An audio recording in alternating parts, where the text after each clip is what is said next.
Now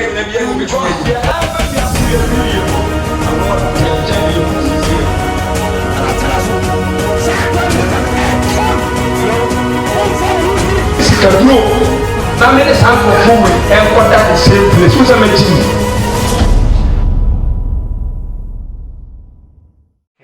Your peja would dear Concono and Pimpin Mount for Cavalry Guama, and a day so about transfer the friend move for assembler. So I said, more similar to me near one day so intimate or Crebiaranqua. For your Mukenkai, Father Mukasa. Boy, I need to me only a tea for we used to demo. Amen. Amen. Namisha, Brother Rich, Brasset, Ewaha, and Gabriel, and also Ewaha. Michael Waha. I said in the pro, Gabriel. Michael Ewaha. Yami in Shamo, Ewakumapa, more Manyami Juma. I was for Yegusu Siadia, na and they twaso. Last week, ye teach your teachings, eso say teachers a Juma. Na yabobo ni amanema bisua say Dani Ukisusumu and ne ye course to the teachings of Jesus Christ. Ye be say ni pa bia hu say enya den. Nti ye kan Matthew chapter 28 no. E kire say Yesu kon ahyede a ode maaye ahyede. Me ka say mara nsem ne mu achamiensa ye wo ahyede e mara na atemudie. Yes. Enti the laws of Jesus Christ a mass a command and we nya commandment every year a mass a nshe what I say yes enti we say mo kwa mo nka nche nipa ne say oni de me hyam yes me hyam enti de Awurade hye e na ye ya it say pillar of Zion church woni manem bibire wa church ne nye enti ya me de pa oba na secretary ni na so a o ka kire wo say enye asoro no na empe ena enye sofo na empe na emu Awurade asem Awurade na empe Awurade na ehye yes enye pillar of Zion church na emu eye Awurade sa bebe na minim se America da ho no opesa wo kwa omusi kroni omu dia yes enti sa opesa wo ba kroni mu a opesa wo ba kroni mu a omu mra ekwan ya fa so ba ho no omu di guo no akọ embassy yes no akọ busa say yes say ni me pesa me ba America no wa kire wo niema ubetimi afa so ansa na America wo wa baba se wo kwati sa process na enya de say America ko be wuram the same as heaven yes heaven na ye kono se one fa the process of Christ enya de so betimi akọ amen and amen Amen. And that the process aye fa so e wo Kristosumu obi ane ne ho obi ane no enti ehwa na ye to aso niam bebere wa ya dane no last week edru emsefe second Peter no yes ehwa na ya nka ye to aso free wa but before then sa come Matthew ni kan na ye mfa free won fa meto aso wa ha no okay Matthew chapter 20 verse 16 ko wase asempa chadwuma ho ahyede na asuafo du ba kunu simu ko Galilee bepo Yesu kire won so ko na ohunu no okoto sore ne bi mo so je akini na Yesu abekasa che won se ode wo so ne asase tumi nya amame etimu konko ya amame nyina masuafo na mo wona so se joba na konko din mu na mo cheche won se woni de masemu nyina so eno na ye me dem na mu wia mu teach them atiefo amu tie mi nyina mu ntie de meka bia betimi atoro first one empire ye kere no kwasem 2 akonchene ye kere 3 oma ye kere giving yes what I say ekwan abefa so no nua atena boane fa che ye kere otichi ni nyina what I say ayonkofa ye kere enti esom na yakwa asori fion everything I wo ho bia ye kere ye Kristo ne di kan kere ye ene ye follow yes amen Amen. ye follow sa steps no nsa na ba bia o ko no watimi aba ho akobi enti obekọ no onza okanse bisa o John chapter 14 ja ka John 14 no kai bra meyi bi om John 14 verse number 1 down kisto kwa ne samba mama akoma tutu munyo nyagopo na menso monyimini tabe pi wo meje fie sente sa kama chese me kuma kotesi be mama mo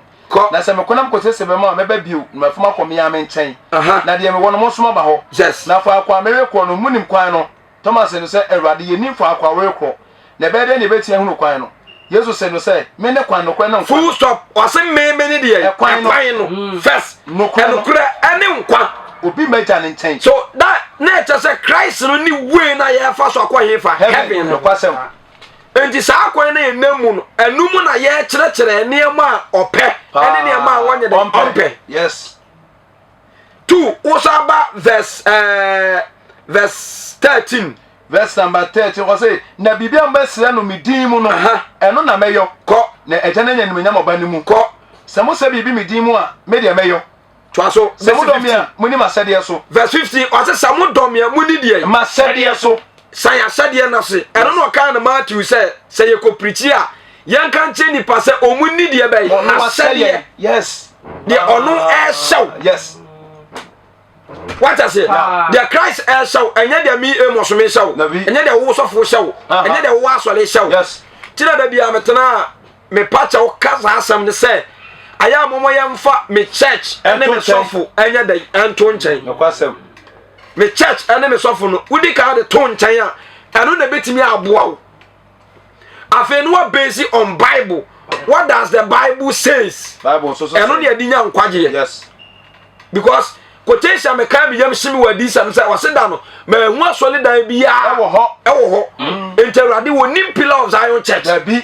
Awurade nim Methodist onim Roman onim Anglican onim Pentecost onim Apostolic de onim aye nipa ɔtene 2 de odi na hyɛdeɛ so onim no asa nye ma asole sɛ yɛnim saa deɛ wei a wo ɛnka da bia meka check politics ebia ne sɛ Nana Akufo-Addo aba ha yes wɔn sɛ wɔn na wɔwɔ NPP afa ɛna ebose no ebose kɔ no because wɔn wɔ n'afa saa so na NDC ba NDC fo so bɛyɛ dɛ but Christianity ɛnte saa dabi we have one God one spirit yes ɛna one heaven na yɛkɔ no kwasem enti there is no need sɛ discrimination ɛbɛm the law of Jesus Christ ɛyɛ baako deɛ ɔka sɛ Yesu ɔmpɛ no wɔ Ghana no okɔ aburokyire a wɔnyɛ dɛ ɔmpɛ yes munti asɛm ni okɔ aburokyire a ɔmpɛ deɛ Awurade mpɛ no Kumase no oba boase a ɔmpɛ timi problem ɛyɛ baako pɛ ɛnneɛma dane ama ɛkɔ fa yes by bet you the second coming of Christ is very near abɛn o abusafo abɛn enti ebradu sɛ nipa tena se no bia ankasa ɛhwehwɛ ɔno ankasa ne nkwagyeɛ yes bɛyi tai saa nneɛma nti nneɛma ne abobɔ bebree so ɛnɛ yɛ sɛ ɛtoa so about the Christ na ankasa n'anum ɔkaeɛ agya yɛnkɔ Matthew yɛyi nsɛm no nyinaa maako kɔsi sɛ ɛbɛwie no nyinaa Matthew chapter 5 and 6 okay yɛbɛ start free verse 5 verse ɛkɔ ɛso bebree a yɛbɛkyɛ start free bɛ 21 ebufuo ani awudie mo ate sɛ wɔse tetefoɔ ne sɛ eni awu na obiara obedi awu no bedi atemu mu fo kɔ na me deɛ mese mo sɛ obiara ne bufu ni nua no ebedi atemu mu fo wei ɛyɛ wɔn anum asɛm Christ wase deɛ ne bu befu ni nua no obedi atemu mu deɛ ɛfɔ teachings ne baako no yes enti hɔ no Yesu abɛyɛ correction wa cancel no enti ɛhu hia enti nsa nkɔkan ɛnkɔka sɛ ɔka asɛm bu mfu ma mo nyɛ bɔne tie deɛ Christ kan yes ɛno sɛ bufo so nyɛ Awurade tene ne mu deɛ yes to aso bra na obiara obɛsini nua sɛ raka ɛne so nipa hunu no bedi ati kwasia aboa jimifo wanim sɛ aboa bi yes any word bi a wɔse you are not allowed ɛkɔ papa wa ubedi unia atem no ubedi fo ɛwɔ atem mpanimfoɔ titiri the 4 elders ne 24 elders ani Nyankopɔn ne nabɔfo ubedi fo yes ne biara obɛka sɛ ɔkwasia no bedi fo akɔta manihunu kurom bedi fo akwa amanihunu kurom menya botara bɔ ne nyina so ajabra enti sɛ wode wayɛ yɛde ba afɔlebukyia ho na hɔ wokae sɛ wone nua wɔ asɛm tia wo a gya wayɛ yɛde na afɔlebukyia n'anim hɔ wei ɛyɛ ɛnora ne ɛda baako a mewurɛ saa ahoe sister bi bɛka asɛm ɛyɛ me ya papapapa ɛwɔ me kram sɛ ɛnɛ ɛhefa ne yɛlidi nipa de wo makɔ Bible aka ne dwam sɛ awaleguo ɔmpɛ ne so nti sɛ ɔyɛ sɔfo wasɔle ba bɛka awadeɛ ho asɛm sɛ koraa kyerɛ wo a fatro sam ne ka che ne say e kwan ni awaligya ye hu yes wa ama kwan yes e wo ho but wase me tan I hate na ne sofo asa ne edam mu a etima ma ne ska so won ko ton san fan ko jani ku ama sister no akoye mistake he was crying my God Jesus abrochire German obi ka kire eda ba ka kire na asole ba se ma me ne jani kunu ono wa ba na ko jani kunu na eda na ka kire ne se Ruade be man second chance look at this nti won na nyame ase familiar spirit sani pa o mu di ni pa akwanyefa bon something enye de wo pe wo enye de wo pe de Ruade wose ense obi ka se ense by force yeah upe we so diso ni option bia what the work of Fesikan was in your bar, so na ye beto afode and ye beto offering no. Because Christ is the first offering. Yes. What I say? Yeah. On the first offering to no them into any afode bia be kan ho. Na kwasem. What I say into say sa wo ba. Na wo kai say obi wo bibi tiawa. Jawa ye de na afode buche. Jawa ye de na afode buche ane so. Na onu nuane nko. Na nu nuane nko bom. Sa no be ma ye de no. Ene ni nko bom. Ba wo kompa bo nipa na ne o de ne kon. Was in the home bitterness. So, while so called bompire etiano. And never see you be bitiano. I offer the crament to Janho. Leave it. Teachings our Bible more say any panel. And yet you will be out. Where moon on the yaw. They say, Craway young kind, challenge the man. And I didn't none in them baby down 14 1 Nina and count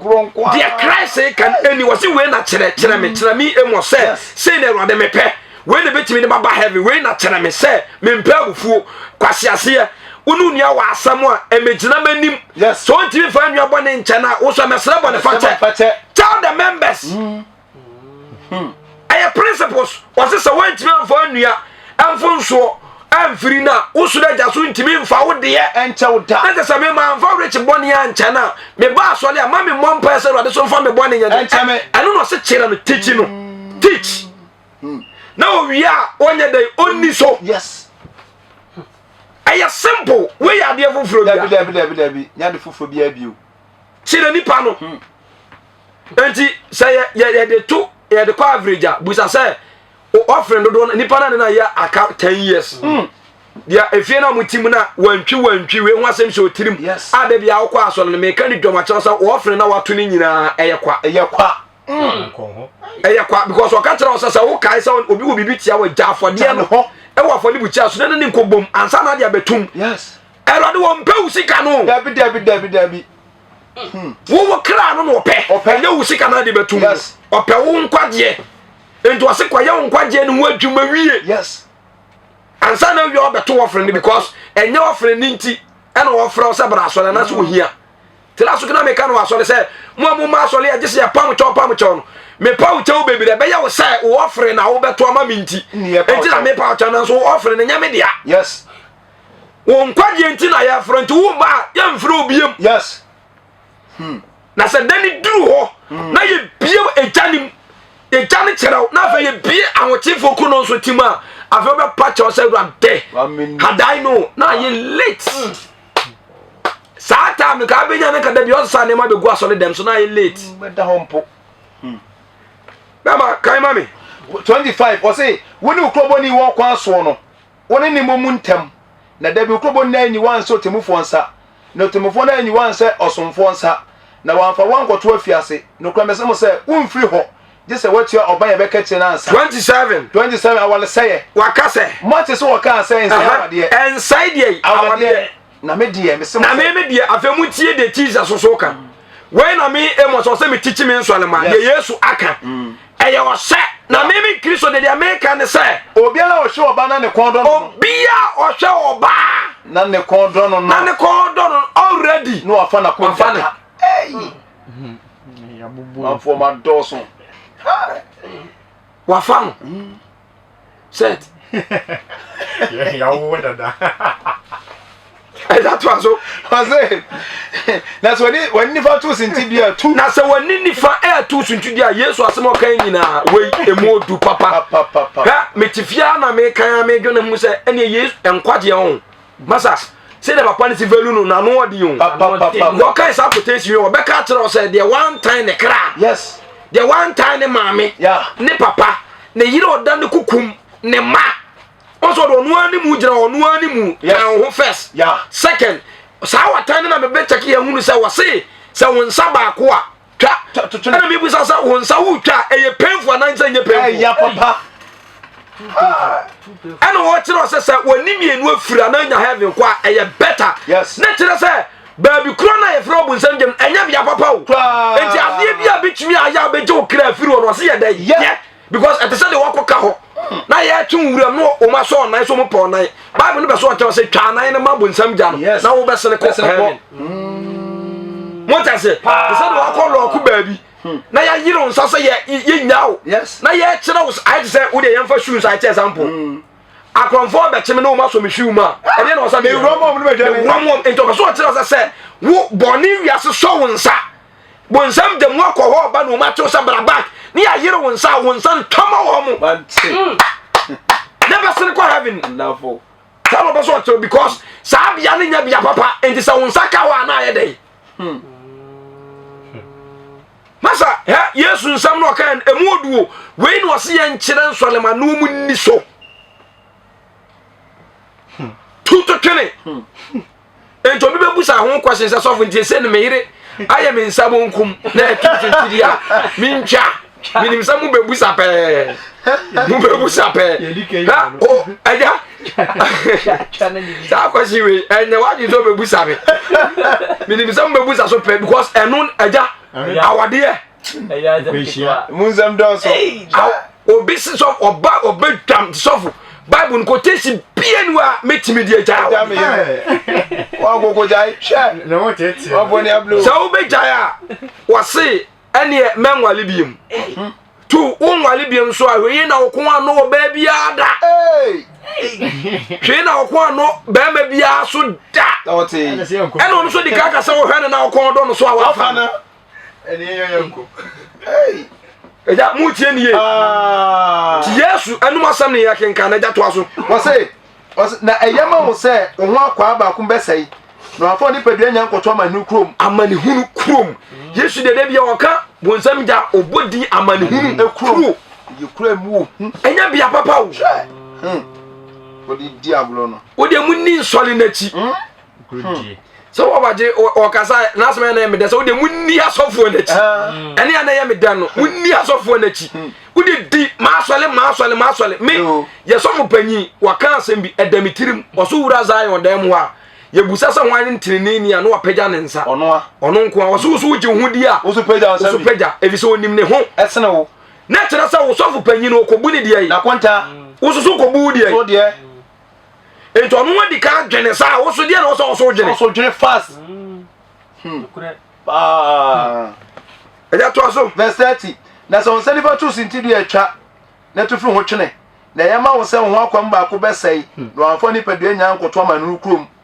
awade konkon ye 31 wakan so sai obiara obeja na yire no na waja obiara obeja na yire no o mana wadi ja de the law that's the law yes that's why this is what the law says in the time of Moses the Mosaic law mana wadi ja ngoma but let's come to Christ or say na me dia me semo say me dia me semo say senya dwuma monti no obeja na yire twa no asenya adwamanti no obeja na yire and adwamanti you must come with proof so prove don't hate or see yakwache ne so de obeja no obi aka chem se me kunu wo mpena se wo kunu wo mpena mama de me ka to se wo di nyankopon asem so yes se yampa so wo mpena mpa awrade wo afobuo ne atemu wo de be no ba wo ya wo nkwaje ho de adwuma abafa ba ko ja ba ko no what because we see ahade akwane yakwache ne so that is proof o mama proof evidence say ampa ento we na wo kan ade se wo ma proof ento asesa nya dwamanti no bija no bi chai ne yire no ware fofra wo se awade no biara obe wale de waja no wo se awade me ma mi die ya na metaka wo se wo de munti asam na to asomu mi kuru ne makotena bru chire bobra wata se metia wo mu bre me de kas maako 10 na breo bas ba ko fa ya adwuma ni nyina me ba ya condemn sika ni ho ka ni ho bas ne so aya pakisi bo so mafia ti asem yo enkura mu no ma wo enye wo na ahwe wo na hwe enkura ni nyina say sifie na say wonya twe enti wo se watete na fe de ne ho mete na wo jai no kawe wo di bi mu na ka odi fo odi bim wo na fam de wo na fam ko di bim enso bible ne se asem bia nti enti sa de we papa na ya asem bia nti enya ana asem bia nti obi so yire osole a ne yire no de na edondon gongo no obru ni tirim o hwe no asem bia nti bia say ya hunam fam dia oni right say ode ne nsaka ne yere yes ba uti anya nti wakohia nkwanhia ofa wrong place me beku sister ba otimi susa wase wa won hwa no bo sole so anu say buru no me beku puna no adwane ko ne ma me fie enti ohun ote se ni ko ne bebe fa no ye machine we nkoni fo nkoni fo enso wase asem bi anti wo ho kwan se ojai da bi wasati adwaman nankwa owie na de ye hu kura ne sai atiefo nyina ntemi o de aye hu wo aya na biyam hihye wo quotation ne sai wase saa oba no de obekwa akowale ni bia ono so ase awade ye ye ja no no tini yo de ye ja no a wo kohia na wawale no enti wo kowale a enti ne se ye de busa kowale ebisa an ko twa wrong meat wo na wakowale no mumie no nyina awade frame awale sayefo yes but me shankom we I'm not a prophet but I'm prophesying say munyina mo ntworonto say by 10 to 5 years time 20 years time our labor to say insurance renewal our labor lances you be ko renew because of our lemun and some nipa bre and nipa homete on say mu complaints and don't jafe dey be say yenya arrangement so woni nipa na tena 5 years na say o hwe na condition e ko no mpa monko na monko renew na montwam mo ba mo market obi anfa no way because I'm not funa sati ana ye blacks so no ye nature ba ko no say ye follow already wo ba ye follow abrofo no enti abeba se siai wo de awale akora se won ani huhu a emema intimi nwale na ye de nke koyi ni fie a asa meboa ena de buy say we dey one we na even wedding ni kro engagement no mu kirem unzo mu ntiase o ye ka say engagement a efia de ye yakwa ni engagement ena ye wedding engagement yes wa me hu Gabriel osha ana mde ma no ato no so onyini a me ware no ma engage no eno busafo ni timi ko hia ne abopeti ahye no asewo engage e tere say we engage yes obi anu da no so nti ye nse ne pe what is a dani duru no ba wale no ne fa ne wedding day ye come up bom asole de na be ka ho no a blessing yes nchiremu sauti nchiremu what is a bless enti mrofo no omu nsha ringo yes omu de ye te flower ne de amawo na flower no mu te mawo wo de mu so bia yes e flower no mu te yes ne de amawo chanie what is no mu nsha ring what flower because omu value flower pa and what dey exchange no dey show nsem eno ne dofo our present say oye waware no ne atiama no ma guve fefefe ana ye kosuya ye ana afa die ye be say tese fie die ne nya awade ye e di church bi wo wa ko ye fie die ni wi a ade say o twan bi 2 months 3 months 1 month as akwa you know o ma solid dem ma wo no ba na da o mu so obo adwaman look at but wedding na nkasa ne fie die no wase wo wo ba wo bra da ba na ne da ko tua ne die ni tia die manager fun so yere agodi tia ni tira die me busam say Adam asode dan be mu no de ne yere ko Adam anko aso dem Isaac ode ne yere ko asode dem Jacob so sa enso mu ye ne ho ade anase ya ye mo ade wo to mu okoye ne ho ade wo fie no e kan wa na se nka ya wa ne ya wale no original so wo je ne ho ade wo fie Satan na asode dan si here ode okọ asode dem na asode dan si ba bia what I say ba okoye enu ni tia bia na Exodus so kan se tue ni tira de manager enti ma be hu nager no me tue ni tira de amana ma wie yeah because no bia na benye sika ayesa pe na akoyi han cars e go for the creation bi woni sika be bi 5 million bia obetimi akotua papa ni tira de be gi bia 2 million ma me be gi 2 million ankotafo be gi 1 million obetimi da ya awade ye no ba obani person se chinchini a ana wa muntie ni ye ya kasa blessing na so wo manyina wie wadi shiramu usi ufie wo adwuma kama utimi ya blessing wona o ma ene wo kunu no yemu nyina chifrafra wadofo na ma to nsa didi ma shira so eno kwa na ka ye best utimi ya sa blessing no okay ben na gise ni pa no ba enti obi wo wa di no wo ye ni nyina wa ya let sama hwe ya meboka enti wo bi sika kram no afrawo hey basa hey ni pa ni nyina beko enti o to nyina ba ko ye na busakuru a o mote wa ni pa ama boy no so ko bobo sha na de ye wedding eko bo 12 na afi wo mu na no ba no so mu na no mu nyina ahwe nchen na so ma boda no obi na ka se enipa ama nipa ba be 30 eso sika odi ye wedding ni nyina ko bobo obosia I feel where ya time na eko na afi akwa ibu ofu akasuosu nka usedi a ye krankrofo na ye sua wo mu no me kira ma de ba kokwa bro blessing no mu ye o mu pai ba lu jijiska o mu ton champagne ono nye sikanti no wo yo eye ne fekeke ye ne de abroso ai nje se nipa ne tunya no wa ya let business man hweye meboka ni akura na ya ma bi se sensuo soa na ya ma bi ye toku wo mu dom sa enyame 2 minutes na ye toku no ne because of saying nyina so de benyeska etimi wuro bi mpaboa etimi wuro bi ata oh ya na ahumiti o ba ko mu de Sunday me ya de inso atata ne tiri so say ye ton ye nto ya se so na no be se wa she agree di any time enti so pe new marriage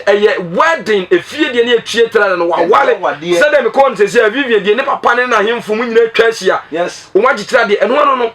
opa so de dem de obeba opa wo ma bia she eda to aso mami verse number 33 was be matters was 34 ne say enkantam hunu na fa onkanka de mawurade na me de me semo say mon kantam kura mo amudidi a utangonto moa etofom idonyame Jesus what I say tie ne ye pa bo awurade di kwa emawurade unyankopon di kwa asem bia na o kantam midonyame me ka sei me kanyankopon na me ka dohoro sei we mu nyina yenka enti tete no de musadi ade bia de ma na tetefo ni di yatam sa na kristo so ma be se wiase ne ba kuni na ba mi bia de sa ofra ne ma etna se da wato anansesem ya kire wo mo ka anansesem anansesem ba ko me wure mfida semuni onti wo dora sa anansesem no ye na to se abofra kwa abonte twa sa wo ba de anye sa ye wo samantintin bi a wo sha se ye adwa firi anwumre no nso uza fesa kania no so ente mo 6 ni pa de dawo this da han bepie ene ne ekoye kuku anase ekoya nsochi yekodi agro wa abonten se bosomi mpie ya o ze manyini bosomi mpie bosomi mpie ya yenkodi sa agro no ti bosa vina no obi awura dem 6 enti ye kire se enkwa abonten ma de ensa onye sa ba bi sia sa asaman no enu mni to na nsam kire se abofra bi ekwa abonten ne na namtunifo a wanfa obae no obeduru fie na de asa na saman no so aba enta kwa ne beka apono chi ena obi aso owura da mu suro sa asaman tenten enta otonyum fa da no nyina hye obi ampie ade chi ye na saman na kumdora sa asam ne yeti ye eto ye tiri mu ama eboye hu ukoda kwa na usuru enta de sa ya na dimirika ene saka se ba ko de munamuni ebe muni ebe fa wo so na ajam enkas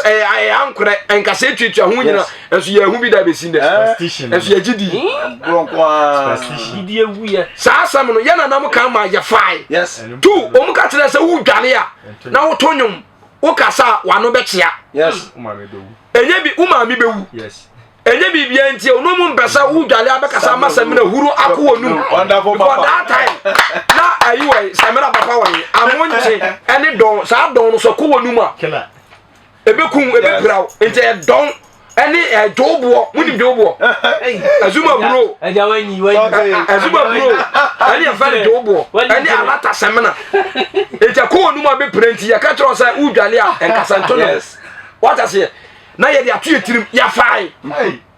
ya di ya tuma ya ka to se wudi dia mfa wonsa ensi fom ene se dwane nyina be kwa ko nsam e be fam ogu fom onso mu ka san se mu nyina ma etoye so ehu hu toye so nyina anya de ya tuma adeɛ sa yɛ mohwerema dede what I say yɛ also ba saman bɛgye so yes agwa mante da mohwerema na do saman bɛgye so etu bewu ampa so na ni nyina yɛ dwuma pie suro enti yɛ leaders aba teachers na wɔ sɛ awurade asɛm no ɔkan no ɛno ne yɛ kenkan kyerɛ nsɔrema na awurade huhu yɛ dɛ ɛtɔ wɔn so sɔte agro enti enkantam hunu enti obi osue nyankopon asɛm no o ka sɛ ɔka sɛ meka ayɛ sɛ banafo so ɔne ne ka asɛm na aka sɛ de manyame a ade kro no wagyae bɛpa ɔtɔ pesa de ne obeka no ɛhwa no ade kro no nya wagyae me di manyame bene just imagine kakra na boost no yɛdi enti emre ni mu kro kan sɛ mo awurade wunyankopon di de ɛkwa yes ɛmmɔ ne kwana de ɔbɔ awurade din no ɛnyɛ na ɔbɛfa ne ho tɔtɔrɔtɔ da nti ɔsa bɛ repeat ne ma to sɛ ɛnkantam hunu rato aso wɔse monka wɔ soro efisɛ nyankopɔn henwa monka asase efisɛ ne nase ntiasoɔ monka Yerusalem efisɛ ɛyɛ ɔhenkɛseɛ kuro nanso ka wutirim ntam efisɛ wontimi nya nwi fufuo baako na tuntum Quarter 38 verse number 38 mo te se woka se ani nsi ani anamu na sinsi asi anamu na me dia mesem se mo ne obonefo ini asie na de obepa waso ni famu no dan ba konso ma no an eye for an eye de obepa wasum enifa no die another side e man by say they say nyamesom mesum nyame ana menye de yemedini masa usum nyame a wagimi wa se meboa yanko kan usum nyame a wo ye kwasea uni jimi uni wiase nyina efi no kwasa yanko 1 Corinthians 4 verse 10 Kristo nti yankwasiafo Kristo nti ye de yankwasiafo ye yankwasiafo na mo de mo ye nyansa na mo de mo ye nyansafo Kristo mo ye yemre Kristo mo ye mre na mo de mo ye den na mo de mo ho den mo de mo ye numunyamfo mo ye numunyamfo ye ya hurafo ye ahurafo ade besi do yi mo anu nti na obi ahon kwan so sisiwu anu nti na obi ahon kwan so o kan do pekere what I say because Kristo ni nti you have been bind we ya kwasea complete una ade bia e ye de ba be kra ye de oni metutu form eye bible enye ye enti we kire wo so ne ba enye wo de e na so de kire no ka tan se Kristo so no ba mu no wo be da ne jimifo so be have yakode ya ya ye be sisiw to aso edi besi do yi mu ekom ni sukom de yen ye dadeja no wo boyen ye ni ba bi te ye brade yansa ye adwuma ye brade ye ni yansa ye adwuma ye ne a so odidi yatama yisra ye sa ye ko enti obi di watam no so fe mo so wajimi pa o sinyame yisra o na no na wo ka no mfa ne ho ni yo se wo tie nyankopon asam no na wo di de wo ka no so a sa nyame yisra na aka na sa da ne no me ama no ye be kan ye no so enti sa wo di watam aboa kwasea o sinyame yisra o be da ase what I say enkabi eda kan si ewie be ko romance ya kan sa ko tesi so atero wo say ndin a ye nya aka se wo say udin unam na ate se obi so aye sei obi so aye sei wo se wo say udin a ye nya aka ye ye se wiase fi ni pa nyina ye se wiase fi ni pa nyina mu di besinda ye ga se fi a mu se fi ye down dormant Kristo ni bia te se dormant enti ba bia be ko bia adwuma mu ohi o wo se wo ye de agimi sem bediu kawanu tum odi watama blessing no kan say God bless you, may God bless you very show afena wi a hwa ehun punishment obenya ye nyankopɔ asem ye nisu o yes ye nisu nti na ye bere no teachings of Christ by eno na wo say wo follow what I say ye nkwasiafo eda Romans chapter 12 verse number 19 down adofo mo ntom ho re adofo mamu to tore na emo munya awreto nyina manyankopɔn bufuo na watro say me na awreto wo me me awrade na awreto wo me na metuaka awrade na kansa awrade na kansa enti se kom no tamfo a enti se kom de wo tamfo a manaduane se kom de no a se so kom de na sama ni suo nom na sa na adi bobo dasama gu wase wo ya sa ama ni nyina wo sa bobo de dasama gu na tifi and so if you study the scripture, you are saved. This is the teachings of Christ. The person you teaching in Solema. When you are some of the person you teaching in Solemano, no one practice it, no one do so. Wait. Say teachings cry, you never was on them. Yeah, enye teachings enti sa wo sister wo tie me quotation kan mi kire we nka we wonnim sa quotation wi nka obi didi watama ga be haw kan haw da nka be kun tokwa da bi o se ja reto ne ma no e ma wurade na wi enipa no yo obone ade papa etua ne kan erade na be susu da agu di so nka wo be kwa kokon enti David say erade oni won ne me ko no enko enye se onu na efre erade o erade asema David apra e mu de mu ntie na so e pe na kunu o pe na kunu no a onu David nya so no ye ne dai ospe no yes onkuno enti when the kun so erade na kun so ma yes yeah because na David enim trosem no kwasem pa so on finansan kan de erade asra ne da enti let us teach the church yes let us teach them sa de we nko a eja to asoma me sa osa ko 18 kura Matthew 18 kura hokora no sa be kira se afeso bi sa fom da kura times do so de cham eno so sa be ka shem sa di we e group Matthew 18:15 eja kan no so said oni ofom die said e kwaya be fa so eno nyina ya kire yes kwaya be fa so no unu ya wafom kwaya be fa so adie yanko na so oni afom wa se uni afom wa ko yi na 10 first one en solema mu tie me nyina a Christopher mu tie me nyina obia o tie me na wie tie sa principles we wa say sa unu obiti asode dem mu adwuma mu ahi ofomwa this is the principles of Christ yes enya church and enya pastor Bible say no e to ba me church a me nya so obi dia obi mfa sa matumanim yes if say me teach sa de ne wie yeah obi mfa sa matumanim over church man the law of forgiveness the whole church obi anim enti say rich one akwa asema chana obebu sa say nipa no akwa ne ho ko yina 10 enti obi anim enti so ntimi ko yina 10 de atwa so yes one say eno na erode fa me so a ye tro ye kai Bible ama me kura me bere so a ye ate wasempa afi ama me be sin na so ahunim ani o manya nimde yes wo tro nim obi anim the whole pillar of that church ura bo asa solid dem obi anim say unuafom wa enye sofo na eka na mo Bible sesei ko ne ko yi na enti obi ko tu say Bible sesei Bible say ko ne nchen ne ko yi ne de atan no kwa what I say yes wonim de wo hunu why matured enti ubu say the whole church the original wonim we nim obi anim enti ade say rich set be fom no ba be complaining no debi oba wonim say me go straight to the point say have you applied the process ko yi na 10 yeah wonderful before ebeduru manim no na process ni nyina wafa so because o kire enye de osofo kanemum de Awurade ye dey ana o say sheye yes eda kan was it so nuafom wa ko ne ko yi so nuafom wa ko ne nchen yi na 10 ono nkwantem woni de ono nkwantem woni de ono nkwa so otie wa wanya unua so otie wa o se no ano no emu obi ante wanya unua na so wantia na se wantia onipa baako ana baanu kan ko nipa baako ana baanu e kan na se me nyanya dansefo mienu ana miensa num na fe enye adansefo baanu ana miensa anum na se wantia won so a sa second parties no so an sentia keka asafo no ko another third step na se wantia asafo no so a ene bu nso obuso okasa ko ka kire asafo na muntie nya so osiko gina asole ni nyina anim okay okasa fa elders yes sofo ni mpanimfo church elders omuni asafo no ka kire omo no mumfre nipa na mo nso ovo asem se sa nipa no so frɛ omo na sere woda so ye de wo ya Bible si buni se de obusumsum ni ne tujini principles no the law of Christ one aka mata se enti se hu obi a wo so wonim de o ya sofo na so obi aya na de anase ono obi nya asam no de nam keka de o kan Bible bia de o to nsanie no obi hu se wonya dai unurum yes